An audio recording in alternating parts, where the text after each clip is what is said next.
Hello students,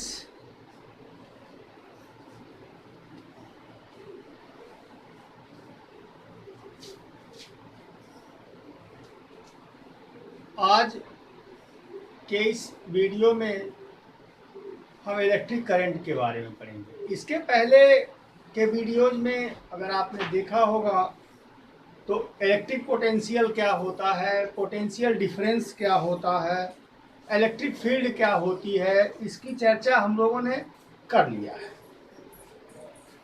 अभी इस video में एक बात आपने देखा कि किसी भी चार्ज को मूव करने के लिए किन्हीं दो पॉइंट्स के बीच में एक जगह से दूसरे जगह तक जाने के लिए दोनों पॉइंट के बीच में पोटेंशियल डिफरेंस का होना जरूरी होता है। ये बात पिछली वीडियो में आपने देखा है।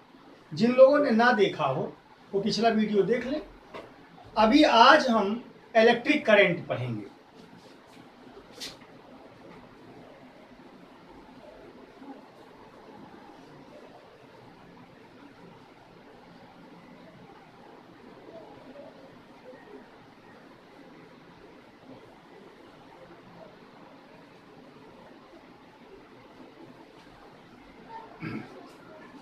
बच्चों, इलेक्ट्रिसिटी जो है वह आज के युग में, आज के दौर में एनर्जी का सबसे बड़ा सोर्स बना हुआ है। छोटे घरेलू कार्यों से लेकर बड़ी बड़ी इंडस्ट्रीज बिना बिजली के नहीं चल सकते हैं। एक दिन भी घर में अगर बिजली ना आए तो अफरा तफरी मच जाती है। इस प्रकार से इलेक्ट्रिसिटी आपके दैनिक जीवन में बहुउपयोगी है। और ये क्या है, करंट कैसे फ्लो करती है, करंट फ्लो का डायरेक्शन क्या है, इस वीडियो में हम चर्चा करेंगे। बड़ा महत्वपूर्ण वीडियो है ये। स्टूडेंट्स, इलेक्ट्रिक करंट क्या है? Flow of charge. अगर चार्ज का मोशन में आ जाए, चार्ज मूव करने लगे, तो चार्ज की मूविंग सिचुएशन, मूविंग कंडीशन ही इलेक्ट्रिक करंट। कोई भी कंडक्टर हो, उससे अगर चार्ज मूव कर रहा है तो उसकी मूविंग कंडीशन ही इलेक्ट्रिक करंट कहलाती है। डेफिनेशन सबसे पहले लिखता हूं।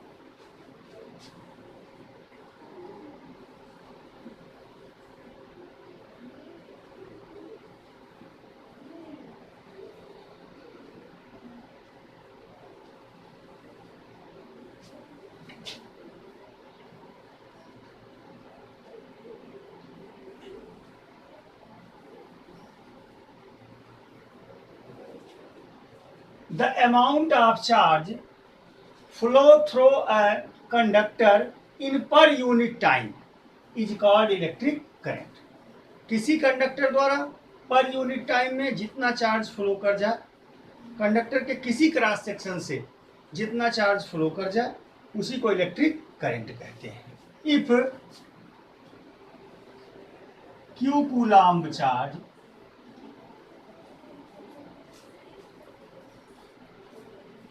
flow in time t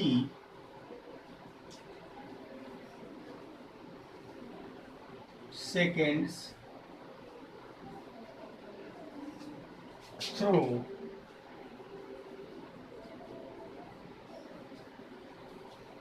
any cross section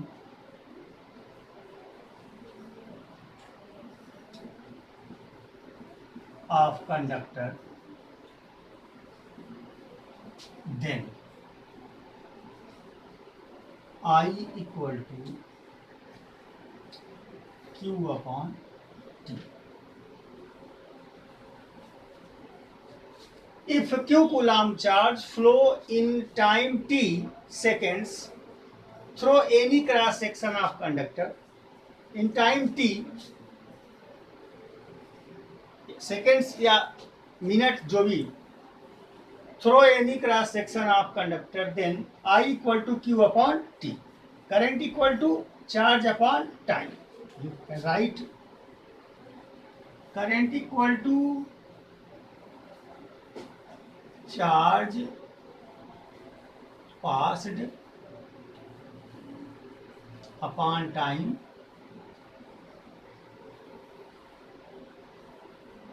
taken. अब यूनिट की क्वांटिटी कैसी है? स्केलर क्वांटिटी है।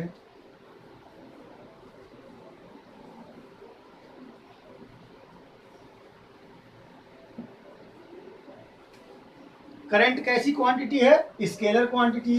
यूनिट क्या है इसकी? SI unit of current is. अब देखिए करंट की यूनिट आपको लिखना है। चार्ज की यूनिट होती है कूलाम्ब और टाइम की यूनिट होती है सेकेंड। तो करंट की यूनिट क्या हो गई? कूलाम्ब पर सेकेंड इज कूलाम्ब पर सेकेंड और विच कॉल्ड एम्पियर।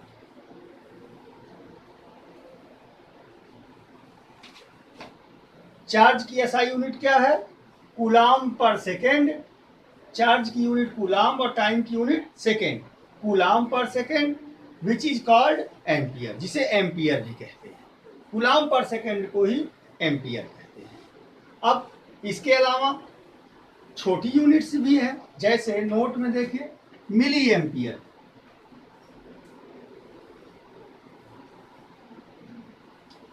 जिसको M A equal to 10 to the power -3 M, यानी 1 milli ampere equal to 10 to the power -3 ampere. Smaller unit है, एम्पियर से छोटी यूनिट, या micro ampere.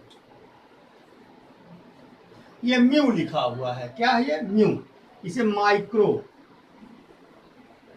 Ampere. 1 micro ampere equal to 10 to the power -6 ampere. ये current की कुछ छोटी units हैं। तो इलेक्ट्रिक करंट क्या है, उसकी यूनिट क्या है, कैसी क्वांटिटी है, चीजें क्लियर हो गई? नोट कर लीजिए, इरेज कर दें। चलिए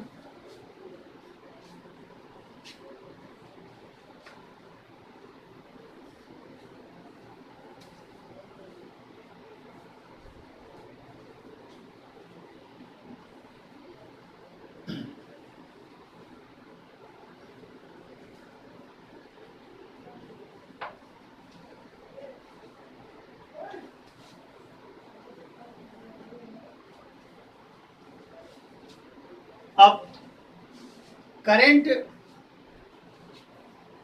चार्ज के नेचर के आधार पे करंट दो प्रकार की मानी गई है, एक इलेक्ट्रिक करंट, दूसरी कन्वेंशनल करंट। कन्वेंशनल करंट क्या है? पहले डायरेक्शन ऑफ करंट जब पढ़ेंगे तो कन्वेंशनल करंट क्या जान लेंगे। कन्वेंशनल करंट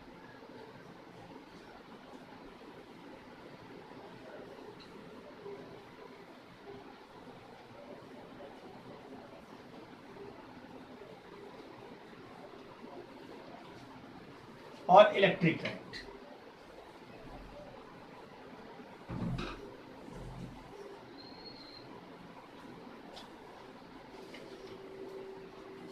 कन्वेंशनल करंट जो है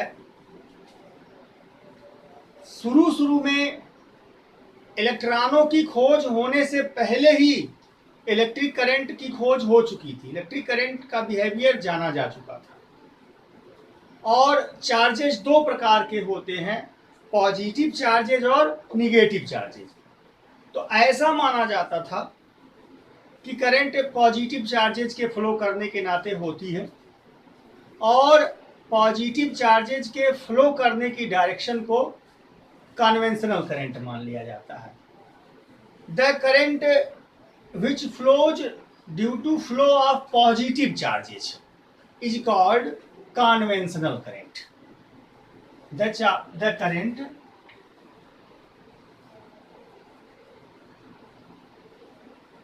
flows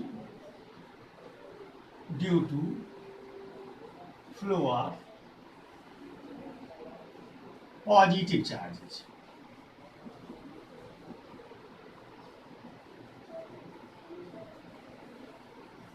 is called conventional current.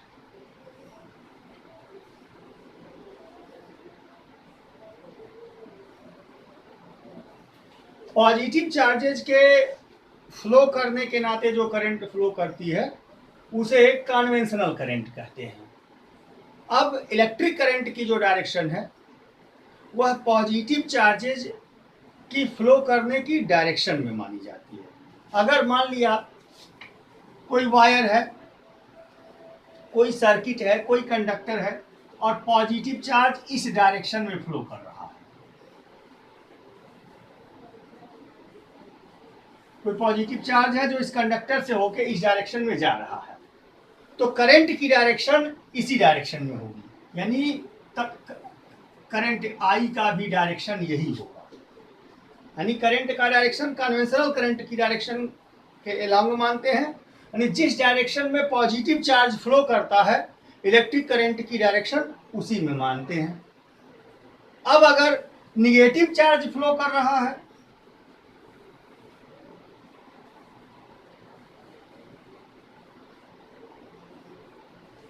कहीं पर निगेटिव चार्ज फ्लो कर रहा है और निगेटिव चार्ज इस डायरेक्शन में फ्लो कर रहा है, तो करंट की डायरेक्शन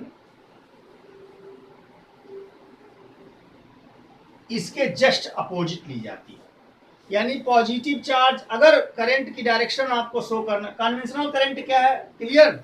अब करंट की डायरेक्शन के बारे में हम बात कर रहे हैं कि करंट किस डायरेक्शन में मानी जाती है।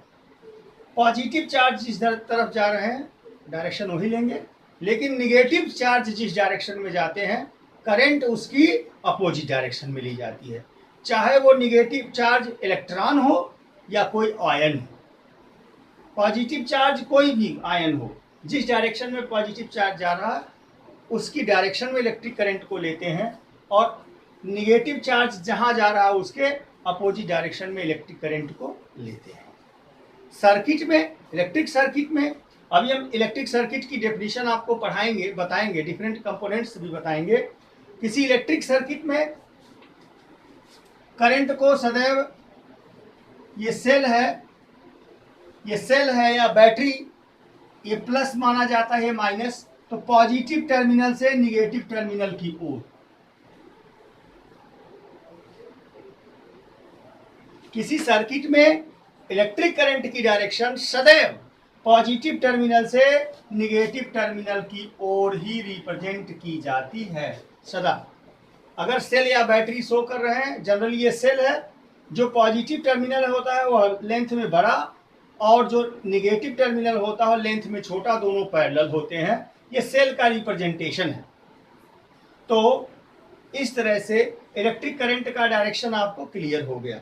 हाँ, एक बात और यहाँ चर्चा कर देने योग्य है जो कंफ्यूज करेगा कि हम यहाँ करंट की डायरेक्शन को रिप्रेजेंट तो कर रहे हैं, लेकिन एक तरफ कह रहे हैं कि इलेक्ट्रिक करंट स्केलर क्वांटिटी है, फिर ये कैसे? रियली करंट स्केलर क्वांटिटी इसलिए है कि यह वेक्टर के नियमों का, वेक्टर लॉ को फॉलो नहीं करती है। मतलब अगर यहाँ से करंट जा रही है इस डायरेक्शन में, अब ये वायर जो आप यहाँ लगाए थे यहाँ लगा दीजिए, ये वायर यहाँ से यहाँ कर दीजिए, तो आपने ये एंगल वेरी कर दिया ना, करंट यहाँ जाएगी। लेकिन यहाँ करंट जाएगी, इस डायरेक्शन चेंज होने पर करंट के अमाउंट में कोई फर्क नहीं पड़ेगा। इस एंगल के चेंज होने पर करंट के अमाउंट में कोई असर नहीं आएगा, अर्थात ये वेक्टर लॉ को फॉलो नहीं करती है। इसलिए डायरेक्शन होते हुए भी यह स्केलर क्वांटिटी मानी जाती है। Electric current scalar quantity, direction होते हुए भी इलेक्ट्रिक क्वांटिटी क्यों मानी जाती है, जबकि उसका डायरेक्शन हम शो करते हैं सर्किट में डायरेक्शन बनाते हैं, चार्ज के चलने के डायरेक्शन के अलांग हम उसके डायरेक्शन को शो करते हैं, तो फिर उसे स्केलर क्वांटिटी क्यों माना गया? उसका रीजन यही है कि वह वेक्टर लॉ ऑफ एडिशन को फॉलो नहीं करती है, इसलिए इसे स्केलर क्वांटिटी माना जाता है। तो कन्वेंशनल करंट क्या है और करंट की डायरेक्शन क्या है, ये सब चीजें क्लियर हो गई। ओके, बहुत अच्छे। अब कुछ छोटे मोटे न्यूमेरिक प्रॉब्लम्स। अब इलेक्ट्रिक करंट का formula I equal to Q upon T है। तो इसमें अननोन क्वांटिटी देखिए आपकी दो, चार्ज और करंट। अगर इलेक्ट्रिक चार्ज की वैल्यू और टाइम की वैल्यू देगा तो आपसे करंट पूछेगा, अगर आपको करंट दे दिया और टाइम दे दिया तो चार्ज पूछेगा। कोई दो चीज देगा, तीसरी चीज आपसे पूछेगा। जैसे if 120 coulomb charge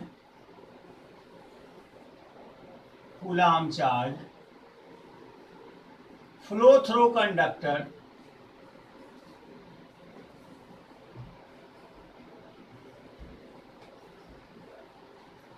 in 2 minutes, find electric current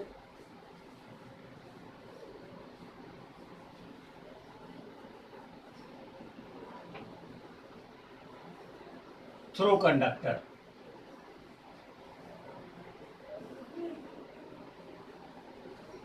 किसी कंडक्टर से 120 कूलाम का चार्ज 2 मिनट में प्रवाहित होता है, फ्लो करता है, तो find electric current through conductor. Conductor से फ्लो करने वाली इलेक्ट्रिक करंट बताओ। आपको क्या दिया है? Q equal to 120 coulomb, T equal to 2 minute. बेटा समय को अगर मिनट में दिया है, घंटे में दिया है, तो उसे सेकंड में कन्वर्ट कर लेंगे। चार्ज को अगर माइक्रो कूलाम में, मिली कूलाम में दिया है तो कूलाम में पहले कन्वर्ट कर लेंगे, फिर क्वेश्चन को ट्राई करेंगे। Equal to 2 into 60 equal to 120 second. अब I इक्वल टू आपको फाइंड आउट करना है, तो I equal to Q upon T। 120 120 upon 121 equal to 1 ampere.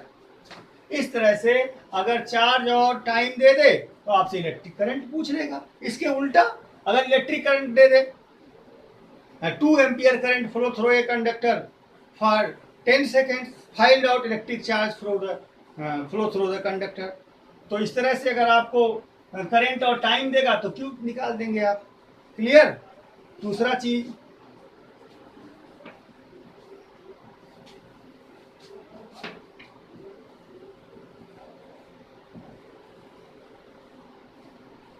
अगर चार्ज की वैल्यू ना देके नंबर ऑफ इलेक्ट्रॉन्स दे दे या नंबर ऑफ चार्ज पार्टिकल्स दे दे, like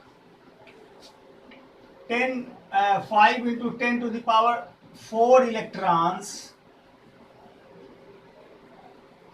flow through a conductor in 10 seconds, find electric current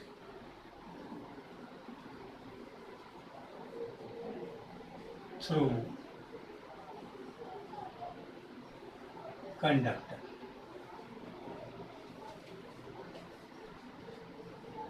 उस कंडक्टर से बहने वाले करंट की वैल्यू बताओ, ये आपसे पूछ रहा है। तो यहां नंबर ऑफ इलेक्ट्रॉन दे दिया, अब अमाउंट ऑफ चार्ज नहीं दिया है। अमाउंट ऑफ चार्ज देने के बजाय क्यू की वैल्यू नहीं दिया है, this is number of electrons, यानी n equal to 5 into 10 to the power 4 electrons. तो सबसे पहले ये पता करेंगे कितना चार्ज फ्लो कर रहा है। क्वांटाइजेशन ऑफ चार्जेज आपको बताए गए हैं, Q equal to N E. So charge flowing Q equal to N into E. Where E क्या है बेटा, E equal to 1.6 into 10 to the power minus 19 coulomb charge on 1 electron. अब इस value को यहाँ पुट कर देंगे, 5 into 10 to the power 4 into 1.6 into 10 to the power minus 19 coulomb. इतना चार्ज उस कंडक्टर से फ्लो कर रहा है। अब t इक्वल टू 10 सेकेंड, तो I इक्वल टू, अब Q की वैल्यू यह 5 into 10 to the power 4 into 1.6 into 10 to the power minus 19 upon 10, 5 टू जा 10, 0.8, 19 और 4 ये सब्सट्रैक्ट हो जाएंगे तो 0.8 into 10 to the power minus 15 ampere. इतना करंट सर्किट से क्या हो रही है, फ्लो कर रही है। इस तरह से यूं कह सकते हो, इसी फार्मूले को डायरेक्ट लिख सकते हो, I equal to NE upon T. अगर आपको नंबर ऑफ इलेक्ट्रॉन दिया है 400 electron, 500 electron, 10 electron, 4 electron, 5 electron, something, then you can apply the formula directly, I equal to NE upon T, where N is number of electrons and E is 1.6 into 10 to the power minus 19 coulomb charge on 1 electron. What is current and what are the questions based on the formula I equal to Q upon T? Clear? अब इसके बाद different electrical components और electric circuit हम पढ़ेंगे next video में। Electric circuit, how electric current flow through conductor, किसी conductor से electric current कैसे फ्लो करता है, अब इसके बारे में हम चर्चा करेंगे। इलेक्ट्रिक करंट क्या है, उसका फार्मूला क्या है, आपने पढ़ा। अब इलेक्ट्रिक करंट किसी कंडक्टर से कैसे फ्लो करता है, सबसे पहले मेटेलिक कंडक्टर से फ्लो ऑफ करंट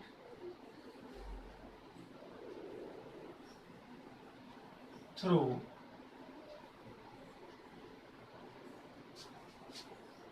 मेटल्स।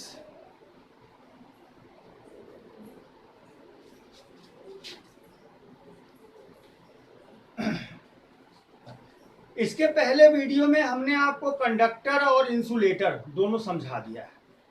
वहां हमने बताया इलेक्ट्रिक कंडक्टर वही सबस्टांस होते हैं जिनसे इलेक्ट्रिक करंट फ्लो करे और जिनमें मूव करने के लिए फ्री चार्ज कैरियर अवेलेबल हो, मौजूद हो। जैसे जो मेटल्स होते हैं उनमें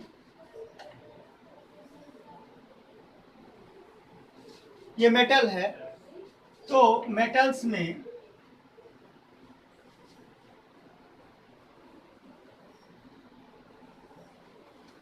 फ्री इलेक्ट्रॉन्स होते हैं। मेटल्स की केमिकल प्रॉपर्टी है, they lose electrons from their outer most shell and make positive ion. वे इजिली अपने आउटर मोस्ट सेल से इलेक्ट्रॉन्स को रिमूव कर देते हैं, जिसके बाद इन इलेक्ट्रॉन्स को फ्री इलेक्ट्रॉन कहते हैं। ये इलेक्ट्रॉन्स पूरे मेटल के अंदर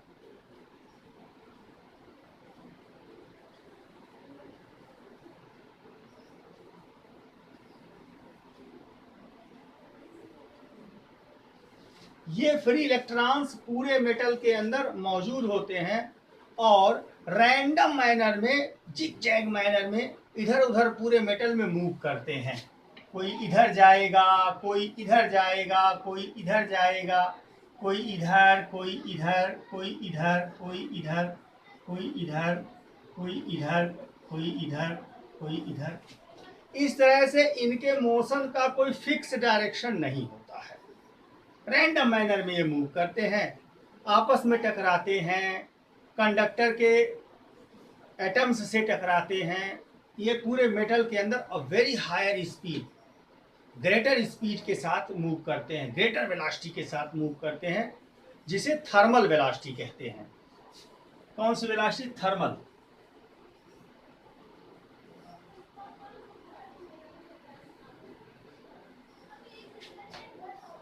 बड़ी हायर वेलोसिटी होती है, रैंडम मैनर में मूव करते हैं। अब एक प्रश्न आता है कि मान लो ये आयरन का टुकड़ा है, इसमें इलेक्ट्रॉन्स मौजूद हैं और फ्लो भी कर रहे हैं, रैंडम मूव कर रहे हैं, तो फिर हमें इसे टच करने पर इलेक्ट्रिक करंट क्यों फील नहीं होती, जबकि इसमें इलेक्ट्रॉन चल रहे हैं ऑलरेडी, और चार्ज का चलना ही चार्ज का मूवमेंट ही करंट है। उसका एक रीजन है कि ये रैंडम मैनर में चलते हैं, कुछ इधर जा रहे हैं तो कुछ इधर, कुछ इधर, कुछ इधर, सभी एक दूसरे के प्रभाव को कैंसिल अप कर देते हैं।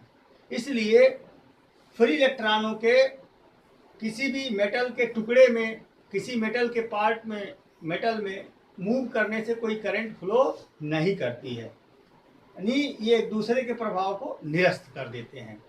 जब इस मेटेलिक कंडक्टर को किसी सर्किट में जोड़ते हैं, अर्थात किसी सोर्स से जोड़ देते हैं, सेल से या बैटरी से जोड़ देते हैं, ये सेल है,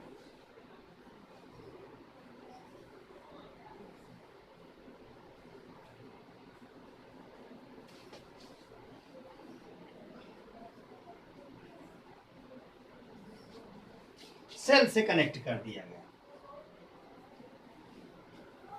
ज्यों ही सेल से कनेक्ट कर दिया जाता है, त्यों ही इस एंड और इस एंड के बीच जो ये सेल है,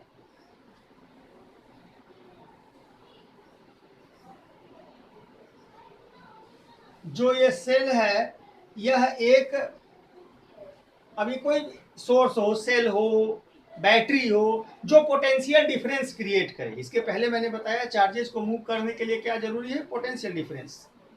अब ये सेल क्या करता है, इस वायर के इस एंड और इस एंड के बीच, या इस एंड और इस एंड के बीच एक पोटेंशियल डिफरेंस क्रिएट कर देता है, और इस पोटेंशियल डिफरेंस क्रिएट होने के नाते जो ये इलेक्ट्रॉन्स हैं, इन पर एक फोर्स क्रिएट हो जाता है और एक डायरेक्शन में ये चलने लगते हैं।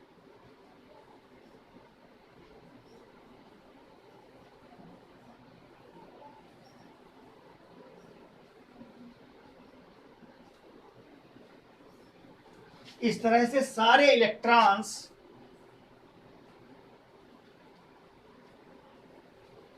इलेक्ट्रॉन एक डायरेक्शन में मूव करने लगते हैं, और इलेक्ट्रिक करंट क्या करती है, फ्लो करने लगती है।